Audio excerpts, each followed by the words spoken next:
আসসালামু আলাইকুম। কি বলি সবাই শুনুন। আমাদের কোরআন হাদিসে আমার আল্লাহ রাসূলে বলছে ব্যবসা করছে হালাল এবং সুদের করছে হারাম।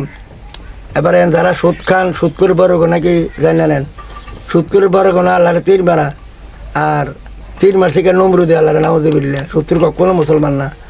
আর 36 আর মালোকে জিনা করা গুনাহ, নাউযুবিল্লাহ। তাহলে এবার আইয়ান সুদ করে যারা ভাত খাইছেন, যারা আলেম সমাজ কোনো লোক আপনি কিতা খাইলেন? হারাম খাইলেন, সুদ খাইলেন না। আর সুদ করে ভাত খাইলে আপনি কিতা খাইলেন? পায়খানা খাইলেন, নাউযুবিল্লাহ। সুদ করে কেউ দাওয়াত খাইবেন না, আলেম সমাজ জানা দিলেন। সুদ করে বললে মারে দিবেন না, জানা দিয়া তার এমনি খাতে নেবেন। গু খাইয়ে পেট বললেন। হ্যাঁ, কখনো সুদ করে মুসলমান হতে পারে না। করে যারা খাবার খাইলেন গু খাইয়ে পেট বললেন। হ্যাঁ, আল কোরআন। হ্যাঁ, তাহলে সুদ করে ঘর দাওয়াত রাখবেন না, খাইবেন না। সুদ করে বললে মারিও দিবেন না, এমনি খাতে নেবেন ইয়া জানা সারা। এটি হচ্ছে নিয়ম। তাহলে আমার দেশে আজ যে সুদ করে মুসলমান যে কেউ জানা না দিলে তাহলে ইমান থেকে বউ, ইমান থেকে বউ, ইমান গেলে বউ তালাক হয়ে দেবে। কারণ সে মুসলমানের কথা নামে নাই, তার পুরো শরীরে হারাম দেহ। তাহলে এই সুদ করে আর দুই কেউ সুদ টিয়া কামাই করে কেউ সবের উদ্দেশ্যে দাম করে লগে লগে কাফের হয়ে দেব। আর সুদ করে ওয়াজের টিয়া ওয়াজ করতে গেলেন এও কাফের হয়ে লগ লগ।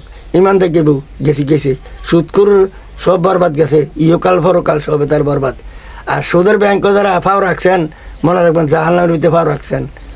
আমি এবার বলছি, বাংলাদেশ যারা আছেন কোটি কোটি টিয়াওয়ালারা, আমরা ঘর বানাইয়া ঘরের ভিতরে আইনা চাল কিনা রাখেন, বিভিন্ন জিনিসপত্র কিনা রাখিয়া আপনি প্রতি বস্তায় 100 টাকা বা 50 টাকা লাভ করে এত দিয়ে দিলেন, বা এরপর আপনার কিস্তি 100 টাকা দিল, এটা হচ্ছে ব্যবসা।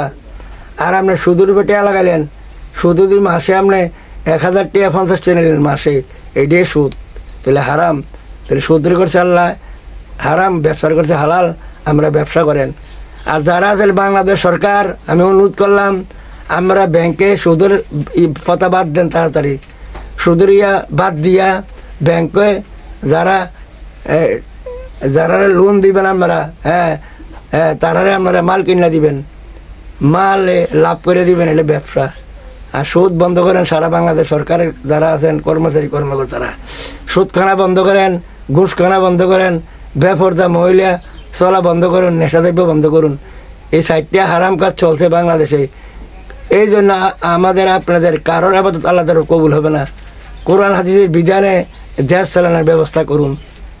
এটি হচ্ছে আল্লাহর আইন মানিয়া বেহেস্ত পাইবেন। আর আল্লাহর আইন মানতে না জাহান্নামে অবশ্যই যাইতে হবে। জায়গা। আসসালামু আলাইকুম ওয়া রাহমাতুল্লাহি ওয়া বারাকাতুহু।